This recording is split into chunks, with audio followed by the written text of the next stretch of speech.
ওমর ফারুক রাদিয়াল্লাহু তাআলা আনহু একদিন কাঁদতে কাঁদতে আত্মহারা হয়ে যাচ্ছেন, বেকরার হয়ে যাচ্ছেন, দৌড়ে দৌড়ে চলে গেছেন ওই সাহাবীর কাছে, যে সাহাবীর কাছে আমার রাসূল মুনাফিকদের তালিকা রেখেছিলেন, মুনাফিকদের তালিকা রেখেছিলেন।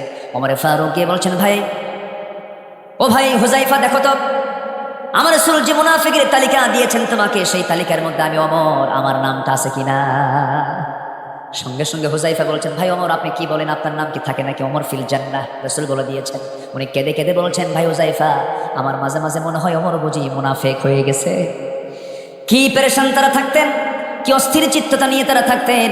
আমাদের মুনাফিকের সমস্ত সিমটমগুলো নিজের জীবন থেকে মাইনাস করতে হবে। এক নম্বর হলো মিথ্যা ছাড়বো, জোরে বলি ইনশাআল্লাহ, আরো জোরে বলি ইনশাআল্লাহ।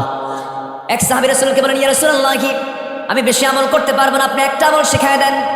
এত ওয়াজ আমার আমি শুনতে চাচ্ছি না, আপনি আমাকে একটা আমল শুধু শিখায় দেন। রাসূল কাউকে কখনো হতাশ করতেন না, আস্তে করে বসায় দিয়ে বলছেন, সাহাবী, একটা আমল তুমি করবা, জীবনে আর কোনোদিন মিথ্যা কথা বলবা না। যেরকম সুবহানাল্লাহ। প্রথম দিকে তার মধ্যে 3টা বদভ্যাস ছিল, চুরি করা, জেনা করা, মদ খাওয়া। চুরি করা, জেনা করা, মদ খাওয়া। রাত পার হয়ে গেছে, সকালবেলা এসেছে রাসূলের কাছে। রাসূল বলেন, গত রাতে তুমি কার বাড়িতে গেছো? মানে চুরি। সাহাবী বলছেন, হুজুর, আল্লাহর কসম করে বলে আজকে থেকে আমি চুরি বাদ দিয়ে দিলাম।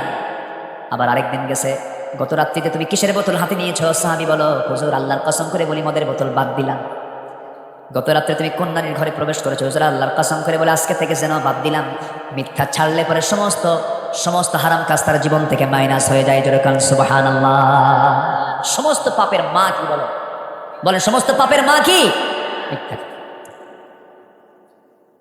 আমার বন্ধুগণ, এক মুনাফিক মারা গেল নবীর জীবদ্দশায়। ওই যে মুনাফিকদের সর্দার, নবীজির কানে সংবাদ চলে এলো মুনাফিকটা মারা গেছে। ওই মুনাফিকের আবার যে সন্তানটা ছিলেন, তিনি ছিলেন ভালো সাহাবী। গবরে পদ্ম ফুল হয় না? বলেন, গবরে পদ্ম ফুল হয় না? বাপ মা খুব খারাপ, কিন্তু সন্তানটা আল্লাহওয়ালা, আছে কিনা বলেন? আবার বাপ মা খুবই আল্লাহওয়ালা, সন্তানটা বিখাউস, আছে কিনা? আছে কিনা? এটা কে দিয়ে দেন? এটা হয়, অনেক সময় হয়। এটা নূহের ছেলে কেনান, আবার আজরের ছেলে ইব্রাহিম আলাইহিস সালাম। আল্লাহু আকবার বলে, এটা হতেই পারে, হতাশার কোনো কারণ নাই। আমার বন্ধুগণ, ওই সাহাবী এসে কান্না বিজড়িত কণ্ঠে বলছেন, ইয়া রাসূলুল্লাহ, আমি আপনার কাছে এমন একটা বিষয় না আপনার সামনে আজকে হাজির হয়েছে। কি বিষয় বলো? হুজুর, আমার আব্বা তো মারা গেছে, কিন্তু মুনাফিক ছিল, আমি জানি সে খারাপ মানুষ, কিন্তু আমার জন্মদানকারী বাবা একটু মায়া তো হয়, একটু মহব্বত তো হয়। হুজুর, একটা আবদার করবো আপনার কাছে। কি আবদার বলো? হুজুর, আপনি যদি আপনার গায়ের যদি একটা ব্যবহৃত জুব্বা যদি আমাকে দিতেন, আমার বাবার গায়ে এটা কাফনের কাপড় হিসেবে ব্যবহার করতাম। রাসূল মুস্কি হাসি মেরে বলছেন, সাহাবী, তোমাকে মানা করি কেমনে? তুমি আমার সাহাবী, তুমি চাইছো, যাও, এই জুব্বা দিয়ে দিলাম, যাও, নিয়ে যাও। কার জন্য দিলেন? হ্যাঁ, বাবা কেন? নাম আরেকটা পরিচয় আছে, কি বলেন? মুনাফিক। রাসূল জুব্বা দিয়ে দিলেন। নবীর জুব্বার বরকত আছে না?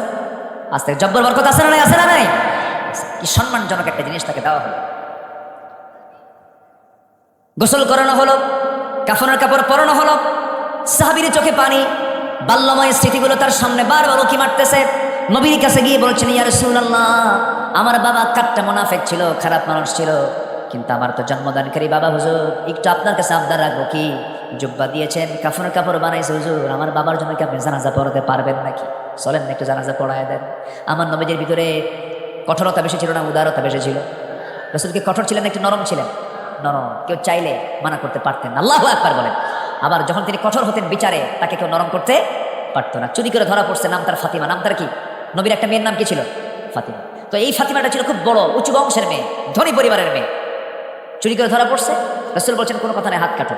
ওমর ফারুক এসে বলতেছে, হুজুর, একটু ধনী মানুষ, মহিলা মানুষ, হাত কাটলে তো সম্মান চলে যায়, বংশ চলে যায়। হুজুর, দেখুন তো শাস্তিটা লঘু করা যায় নাকি? আমার নবীজির লাল চোখ হয়ে গেল, আর বলেন, ওমর, তুমি যেরকম করবে এটা আমার আশা ছিল না। আজকে যদি ফাতিমা, এই ফাতিমা না চুরি করে, ফাতিমা বিনতে মুহাম্মদ, মুহাম্মাদের কন্যা ফাতিমাও যদি চুরি করতো, আমি রাসূল নিজে তার হাত কেটে দিতাম। যেখানে কঠোর সেখানে কি কঠোর। এখন সাহাবী বলতেছে, এখন তিনি কি করবেন? চলে গেলেন, জানাজায় গেলেন। জানাজা শুরু করবেন, পিছন থেকে ওমর ফারুক আমার নবীজির কাপড় বারবার টানেন। এই সাহাবী ওমর ফারুক রাদিয়াল্লাহু আনহু বারবার জুব্বা টানতেছেন আর বলছেন, হুজুর, মুনাফিকের জানাজা আপনি পড়াচ্ছেন, এটা কেমন হয়ে গেল? আমার রাসূল বলছেন, ও আমার ওমর, তুমিও সাহাবী, এই মুনাফিকের সন্তানটাও আমার সাহাবী, কেমন করে মানা করি? আমার নবীজি জানাজা সম্পূর্ণ শেষ করতে না করতে আল্লাহর পক্ষ থেকে আয়াত নাযিল হয়ে গেল, হে রাসূল, আপনি মাফ চান আর না মাফ চান, আপনি যদি 70 মাররাতান 70 বারেরও বেশি বার আপনি যদি ক্ষমা চান,